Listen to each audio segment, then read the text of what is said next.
Welcome back to Black Women North of 50. I'm Wynn Helms, your host, and it is my honor and privilege to have Tamela Floyd with me today. She has been so instrumental in my working a modality called internal family systems. And I'm going to turn this over to her to talk about because I don't trust I'll do it good.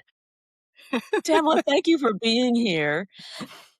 And I want to know about what makes internal family systems special for you, and Mm, why it is something that resonates with you. Thank you, Wen. First of all, I'm very grateful to be here with you.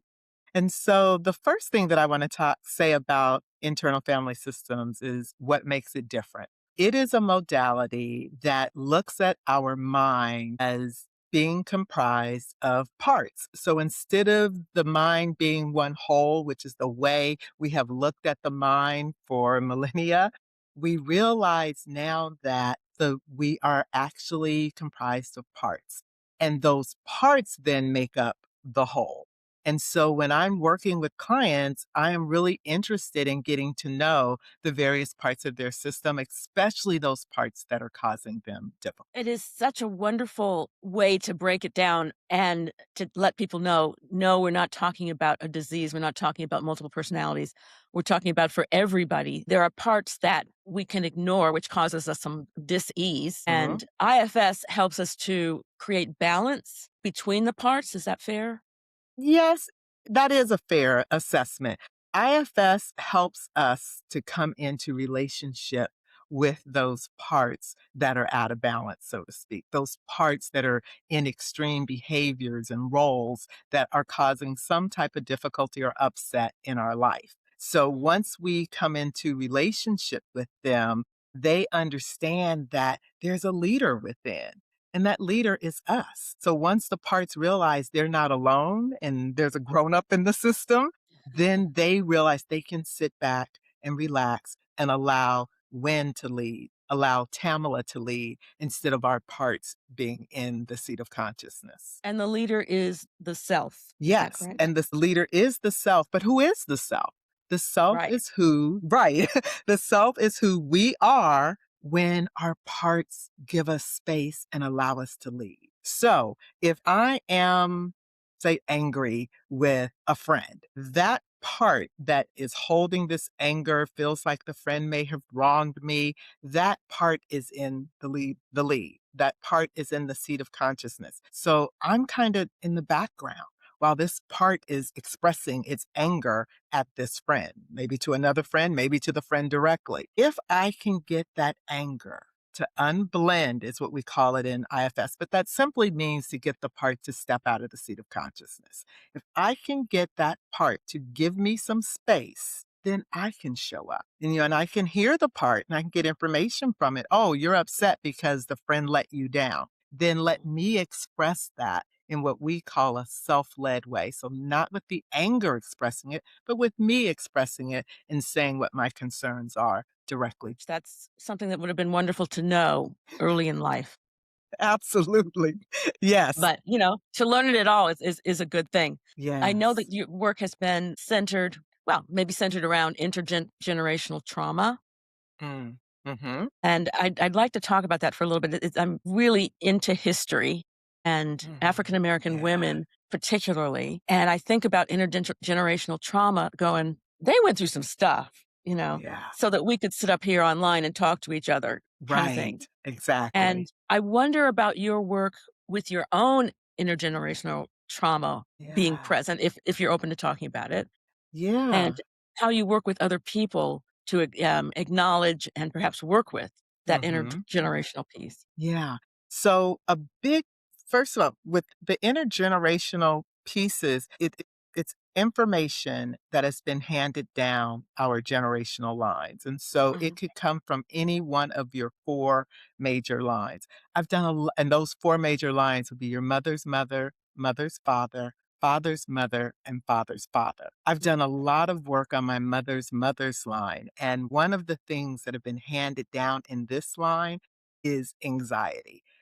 I did not understand why I held so much anxiety when there was nothing to be anxious or nervous about. It just was present in my system. In Mhm. speaking with my mother, same thing, holding anxiety, had a hard time with things, the same types of things that activated anxiety in me, also activated it in her. We go back to my grandmother. She also held that. I'm also someone who had I guess, the privilege, the honor to knowing my great grandmother until I was Wow. 25 years old. My great Wow. grandmother also held anxiety, and we can imagine the woman before her and the woman before her. I wanted to give that lineage so that we can understand that it's something that's handed down, right? That it's just in our genetic makeup. And we can also have a personal experience of that anxiety too. Sure, and we're living in a time when it's easier for us to talk about anxiety, depression, all of those things. What was it Yes. like to get that information from your mother, your grandmother, your great-grandmother?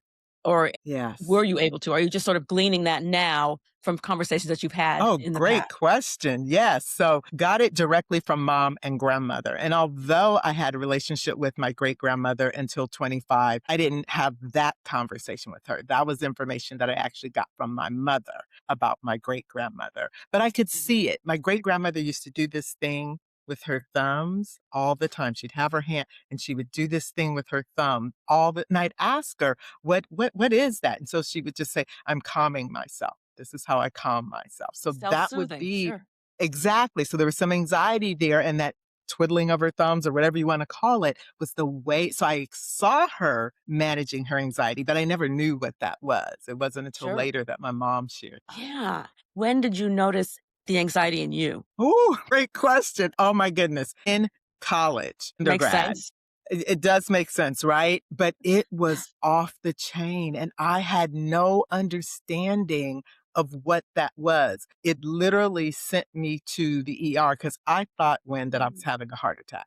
I mean, it Oh my was goodness. my chest hurt. It felt like my heart was going to explode. I couldn't breathe. I'm even getting shortness of breath just talking about it. Mhm. So I just want to say what's happening so that people can really have a connection. Sometimes when we talk about parts, they show up in our system. So I'm talking about a time that I was very activated. Now it's nowhere near to the point of the panic attack that I had back then, but that Mhm. part in this moment was causing me to have a shortness of breath. So I just wanted to acknowledge that literally what you might have heard in my speech was that anxious part that was present. And I think I might have been a junior or senior. I was getting close to finishing. And I Mhm. actually reached out to my medical provider and ended up being in a group and learned Mm. how to work with. I didn't understand. I had no concept of parts back then. So just Sure. learning to work with anxiety in a group through meditation, breathing exercises, and just group discussions. That's great that you had that Yeah. resource. I remember being in college and, I went to a counselor, a Mm-hmm. therapist, 'cause I thought, "Okay, I'm struggling here." Yeah. And Black woman, I thought, "Okay, this is gonna be good." Turns out she was the wife of my Psych 101 teacher, Oh my and goodness.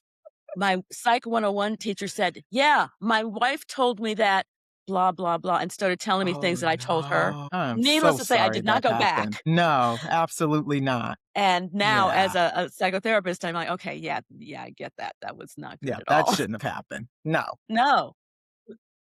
Anyway, back absolutely. to the points that I'm Yeah. really wanna talk to you about. The cultural piece, the Mm, context of being a Black woman in this country. yeah. And, you know what? I haven't asked you, is your family go back generations in this country or from other countries? They do. Generations in this country. Yeah. Yeah. And In the South. I've been reading Yep. some of the slave narratives, and I'm going, "Oh, good lord." Yeah. Some of that, they didn't have time to express all of that. It No. wasn't something that they could express, so they had to hold it in their bodies. That's right. And I wanted to know, do you think that's part of what we're getting? We're getting the Mhm. intergenerational trauma that never got released. Absolutely. And that's what the anxiety is. The anxiety that was held in my mother's line is the anxiety of the women generations back that couldn't express the pains that they were holding, the grief, the loss, the abuses, the rapes, just all of the things that women had to deal with in during the times of enslavement in the South, which Yeah. my family is from Louisiana and Mississippi. Yeah, mine is from Virginia, and Mhm. my father's side my mother's side is from New England, Yeah. and it's interesting that I'm so excited about talking about this that I forgot what I was gonna ask you. Yeah. Oh, it was actually more of a statement. It wasn't Mhm. anxiety in my family, it was depression, Mhm. and my mother, I know, was clinically depressed, Yeah.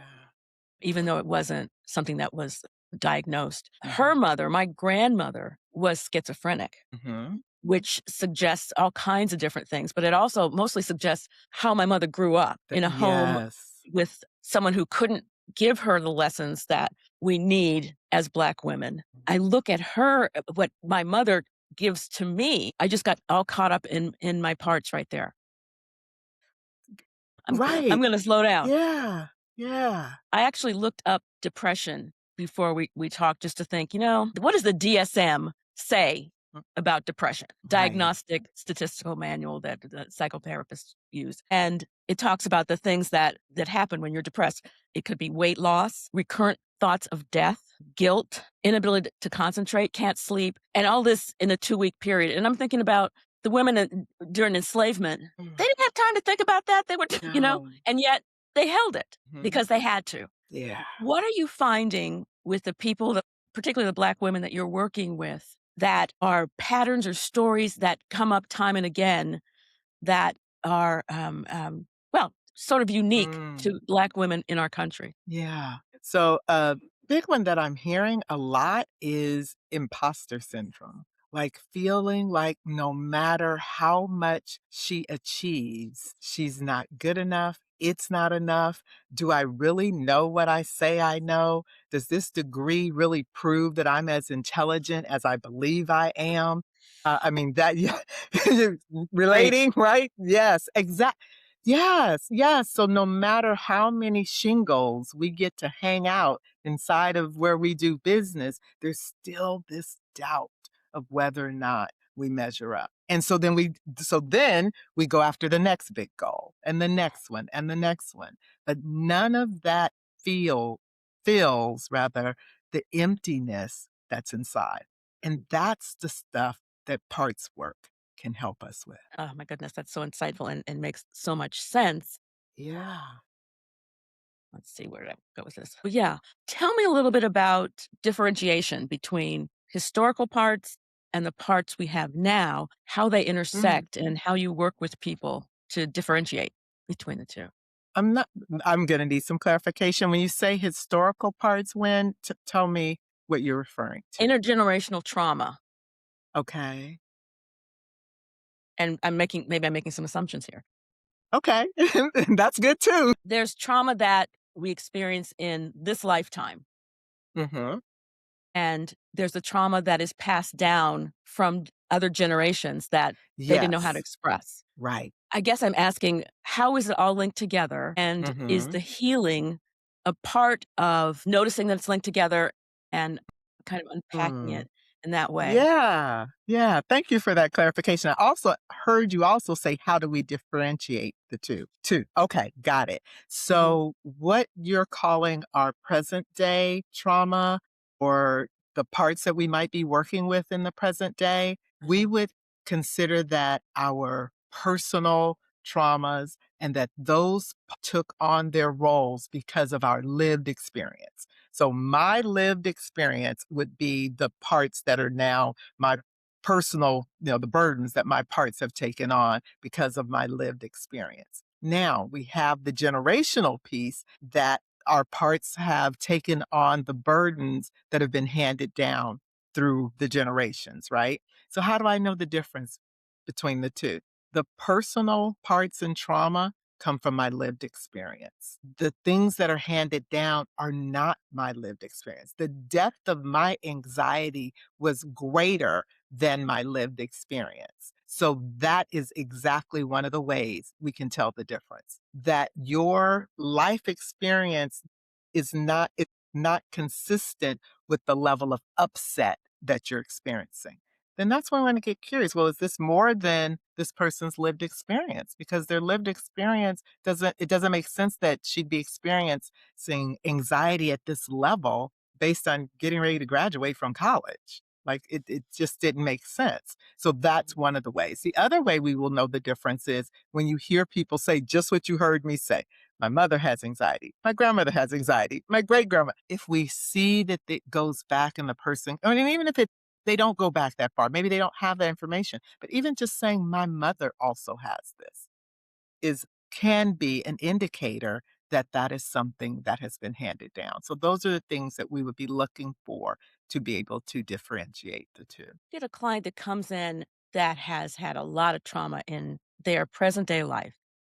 Mm. They were emotionally and physically abused as children, and working with an adult, someone who has had a series of really toxic relationships. Where do you start with someone like Yeah. that? Oh, that is such a great question. Where I'm going to start is where the client wants to. Like, I'm going to ask them, what is most upsetting right now in your life? What is most pressing? And does it make sense to start there or does it make sense to start with something that's not as upsetting? You know, some people want to dig right in, jump in the deep end, let's do this. And some might pull back and say, well, yeah, I do have all this trauma history from growing up. And I might think that that might be where they want to go, but they would say, but I really want to work at how that's showing up at my job. I don't really want to go back into the historical stuff first. I know we'll get there, but I really want to talk about how it's showing up at my job. I'm actually on the verge of getting fired because of how I get activated at work. So then that's where we're going to start. Yeah, it is. Okay, another brainwave. This stuff is so interesting to me that I go off in all different directions. And yeah, what I was going to say, it's all connected. All of Hmm. these parts are connected in ways that we don't necessarily run around thinking about. So, Absolutely. right, and Yes. doing this kind of work, what I'm finding is that people like, oh, huh, I didn't realize that that was connected to that, something from the past. And my guess is if you've been paying attention or you had interest in Mhm. relatives and what they went through, there was Yeah. another connection, like you're talking about with the anxiety, and I'm talking about with depression in my family. Hmm. Going back to women who were enslaved and the next generation, the migration north generation, and then the next generation of our mothers, et cetera. Harboring grief had to have been like all of those other things. It wasn't something that you just blurted out and talked about back in the Hmm. day. How does it show up now in the clients that you work with? Oh my goodness. Yeah, that one I definitely see, a lot. One, I think because of the clientele I work with, which are women who've experienced sexual abuse, physical abuse, some type of deep, deep neglect or emotional abuse. So when you talk about that grief that also didn't get expressed in our mothers and coming forward, they are often disconnected from their bodies. You know, that grief was so heavy and so held in their bodies and unprocessed, both what they inherited and unfortunately what they experienced firsthand, that they're disconnected from the neck down.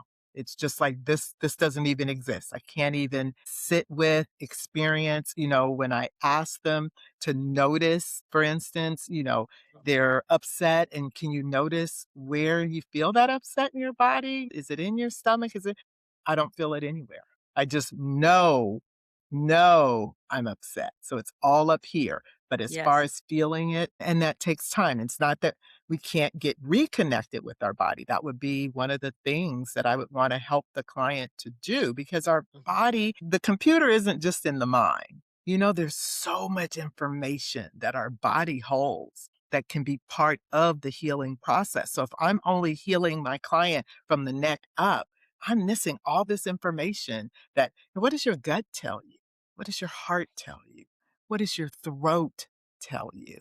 Yeah. There's information in so many other parts of our body besides our Yeah. brain and our mind. I think we have a generation now that is learning that, in their 20s and 30s, and they're passing it on to their kids. I've seen Mhm. some, podcasts, and I'm embarrassed to say some Instagram, things Mhm. where adults are actually teaching their children to be, Yeah. evolved emotionally, and it's so wonderful. If we'd all gotten that early Mm. on, you know, Yes, it would have been yes. a wonderful thing, but the fact that we're getting it all is great. That's right. That's right. Yeah. And it's us, it's what we maybe didn't get or what we did get that gets handed down to the next generation, and they get to choose what pieces of that they're going to take and realize, well, that didn't work. How do I want to do things differently with my Right, child? You know, right. so it still had to go through whatever iteration it had to go through with our generation so that the next one and the next one could choose something different. Right. I don't have Yeah. children, so I didn't have that experience, but I see parents, I work with parents and try to get them to understand about it's not just all happening up here. I mean, we have to walk around No. going, I got to do this, I got to do this. And I mean, that's just Yeah. life. And at the same Yes. time, it's really so important to connect with the body where the feelings live. Yeah. It's like kind of like what you were Yes. saying.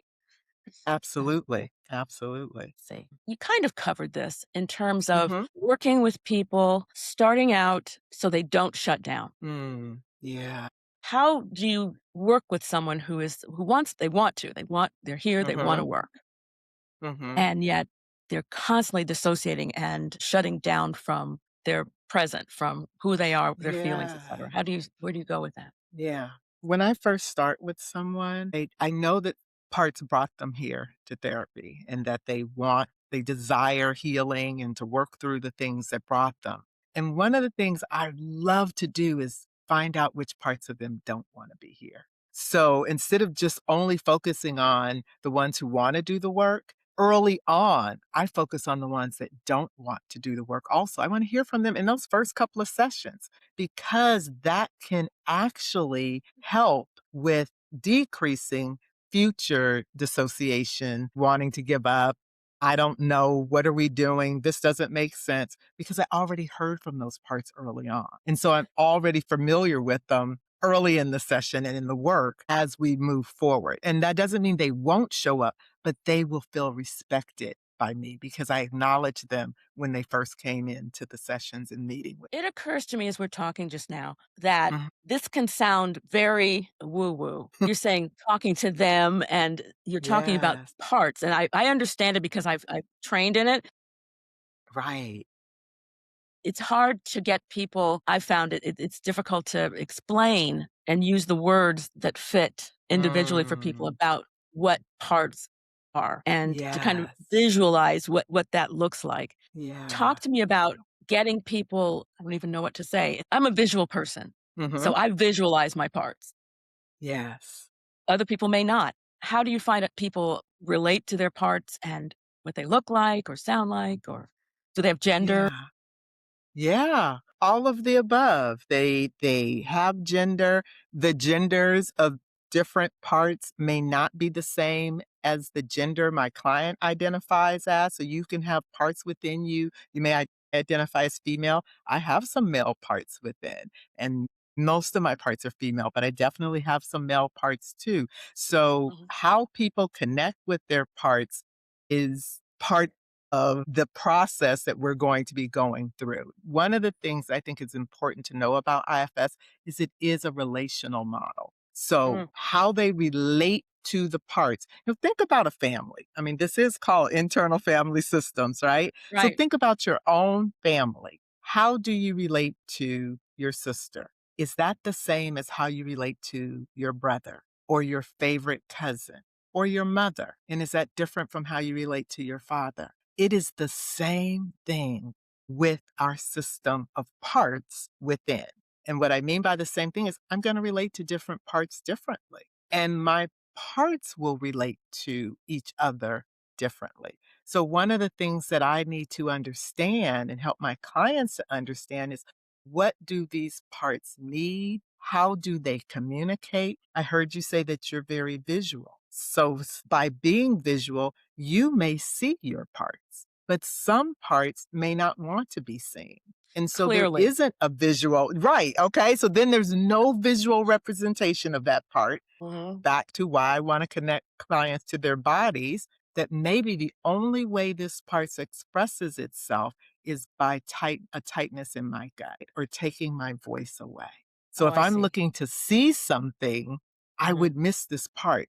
I'm looking to see something. I'm disconnected from the neck down. So how do I get to know that part? So those were what some of the things that I would want to work with clients around, how to relate to parts in various different ways because parts communicate with us differently. Yes, I wanna mention, Richard Schwartz's book, No Bad Parts, particularly because the things we think of as negative, like anger or, all the emotions that are really difficult, we think them as, "I Yeah. don't wanna feel this way. I don't wanna be angry. I don't wanna Mm. be all these things." And there are no bad parts. Those parts are there for a reason. Tell Yes. me how you explain that to people. Yes, yes. Well, let me think. That is a good question. I was going to say I lean very heavily when on the experiential. Like, because I know this model is relational, I do little explaining for clients. But for the Mm, benefit of our audience, like if I'm going to talk to someone about their parts, I say to them, the ways in which your parts behave make sense when you understand how they took on these behaviors. What happened to make our parts choose these particular strategies, like rage, like dishonesty? What happened when, as a child, when you were honest and you told the truth?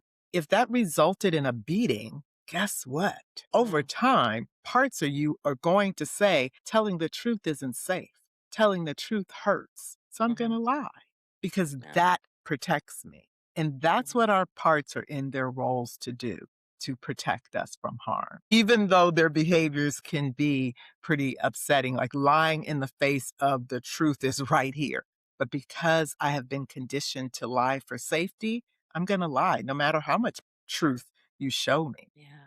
Are you open to talking a little bit about, and please tell me if this is overstepping. I know you had a loss this year of your father who Mm, passed. yeah. Are Yeah. you open to talking about that a little bit I or no? am. I Okay, am open to talking about that. Yes. Thank you for because I'm also asking permission. I oh, appreciate that win. Yeah. absolutely.